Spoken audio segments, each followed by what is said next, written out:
எல்லோருக்கும் வணக்கம். இது கொடூர குக்கிங் எபிசோட்ஸ். ஃபர்ஸ்ட் எபிசோட்ல மேங்கோ ஐஸ்கிரீம் எப்படி செய்யறதுன்னு பார்க்கலாம்.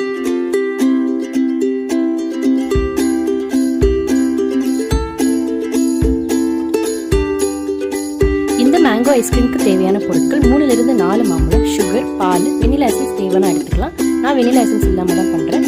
நான் 3 மாம்பழம் எடுத்துக்கிட்டேன். அதில் பல்ப்பை மட்டும் இந்த மாதிரி ஸ்கூப் பண்ணி வச்சுக்கோங்க. சுகர் 15 டேபிள் ஸ்பூன் நான் எடுத்துக்கிட்டேன். ரெண்டையும் மிக்ஸ் பண்ணிட்டு மிக்சரில் போட்டுக்கலாம்.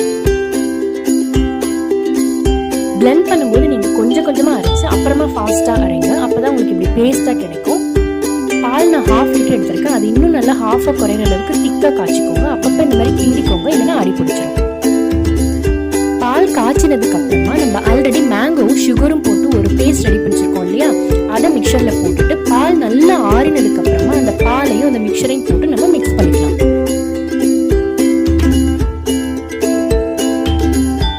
மிக்ஸ் பண்ணின அப்புறம் நமக்கு மில்க் ஷேக் மாதிரி கிடைக்கும். அதை நம்ம ஒரு கண்டெய்னர்ல போட்டு வச்சுக்கலாம். அந்த கண்டெய்னர் ஒரு ஏர்டைட் கண்டெய்னரா இருந்ததுன்னா ரொம்ப நல்லது. அப்பதான் உங்களுக்கு ஐஸ்கிரீம் வந்து கிரீமியரா கிடைக்கும், ஐஸ் கட்டி மாதிரி ஆகாம. ஏர்டைட் கண்டெய்னர் இல்லை அப்படின்னா நீங்க ஒரு பவுல்ல போட்டுட்டு அதுக்கு மேல அலுமினியம் ஃபாயிலோ அல்லது பிளாஸ்டிக் ஷீட்டோ டைட்டா போட்டு கவர் பண்ணிட்டு அதை கூட நீங்க ஃப்ரீஸ் பண்ணிக்கலாம். அப்படி இல்லைன்னா நீங்க ஏர்டைட் கண்டெய்னர்லேயே போட்டு நம்ம ஃப்ரீஸ் பண்ணிக்கலாம். இதை நம்ம இப்போ 3 ஹவர்ஸுக்கு ஃப்ரீஸ் பண்ணி எடுக்க போறோம்.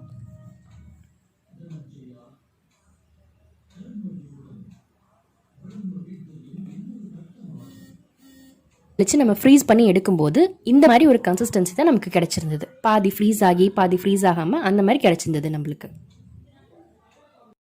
நம்ம ஃப்ரீஸ் பண்ணி எடுத்த அந்த மிக்சரை திருப்பி மிக்சியில் போட்டு பிளெண்ட் பண்ண போகிறோம்.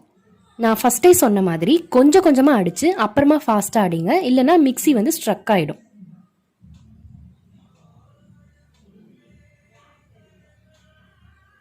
இப்போ ரெடி ஆயிடுச்சு இந்த மிக்சர். திரும்ப இது ஏர்டைட் கண்டெய்னரில் போட்டு அனதர் 3 ஹவர்ஸுக்கு ஃப்ரீஸ் பண்ணி எடுக்க போகிறோம்.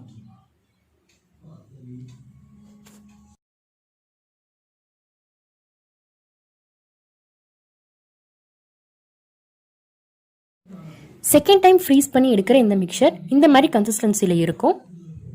இதை திரும்ப நம்ம பிளெண்டரில் போட்டு பிளெண்ட் பண்ணி எடுத்துக்கலாம். அதே மாதிரி கொஞ்சம் கொஞ்சமாக அரைச்சி ஃபாஸ்ட்டாக அரைச்சிக்கலாம். இப்போவே பாருங்கள், நம்மளுக்கு லைட்டாக ஒரு க்ரீமியர் ஃபீல் கொடுத்துருக்கு. மேக்ஸிமம் 3 to 4 டைம்ஸ் பிளெண்ட் பண்ணி ஃப்ரீஸ் பண்ணி எடுத்துக்கலாம். நாங்கள் 2 டைம்ஸ் தான் பிளெண்ட் பண்ணி ஃப்ரீஸ் பண்ணோம். இப்போ அதை நீங்கள் திருப்பி ஏர்டைட் கண்டெய்னரில் போட்டு 10 ஹவர்ஸ் அல்லது ஓவர் நைட் ஃப்ரீஸ் பண்ணி எடுத்துக்கலாம். ஓவர் நைட் நாங்கள் இதை ஃப்ரீஸ் பண்ணி எடுத்ததுக்கப்புறமா நம்மளோட மேங்கோ ஐஸ்கிரீம் ரெடி. உண்மையை சொல்லணும்னா கடையில் கொடுக்குற மாதிரி பூ மாதிரிலாம் எங்களுக்கு வரல, அட் த சேம் டைம் கட்டி மாதிரியும் வரல. ரெண்டுத்துக்கும் நடுவில் சாப்பிட்ற அளவுக்கு நல்லாவே வந்துருந்துச்சு. மேபி 3-4 டைம்ஸ் பிளெண்ட் பண்ணி ஃப்ரீஸ் பண்ணி எடுத்துருந்தா நல்லா க்ரீமியாக வந்திருக்கும். ஆனால் எங்களுக்கு பொறுமை இல்லாதனால நாங்கள் 2 டைம்ஸ் தான் வந்து பிளெண்ட் பண்ணி ஃப்ரீஸ் பண்ணி எடுத்தோம். இதுவே நல்லா தான் வந்துருந்துச்சு ஓரளவுக்கு, நான் சாப்பிட்ற அளவுக்கு. இந்த லாக்டவுன் பீரியடில் வெளியில் போய் ஐஸ்கிரீம் வாங்கி சாப்பிட முடியாததுனால சீப் அண்ட் பெஸ்ட்டான மெத்தட். தேங்க்யூ.